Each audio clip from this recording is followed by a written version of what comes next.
আমি যোগ্য প্রেমিকা, আজকালের সাধারণ প্রেমিকা কেউই চায় না। সবাই শুধু চায় অসাধারণ একজন মানুষ। তবে কোনো একদিন আমি তোমার স্বপ্নের নারী ছিলাম, তখনই ভালো ছিলাম। বুঝতে দেয়নি আমি তোমাকে ভালোবাসি। কতই না বায়না করছিলে যে তোমাকে ভালোবাসতে হবে। যখন মন প্রাণ উজাড় করে ভালোবাসলাম, তখনই তুমি আমাকে ছেড়ে গেলে। তুমি বাষ্প হয়ে উড়ে গিয়ে আমার দিকে বৃষ্টি হয়ে সেই মেয়েটির মাথায় পড়লে। কোনো একদিন কোকিলের শান্ত ডাকে তোমার আমাকে মনে পড়বে। আমাকে ভুলে যাওয়াটা এতটাও সহজ নয়। আমি যতটা কষ্টে আছি ততটাই সুখী থেকো তুমি।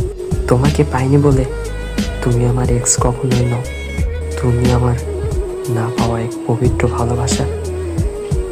এতক্ষণ যে স্টোরিটা শুনলেন, এটা পুরোটা একটা মেয়ের জীবনের সঙ্গে জড়িত।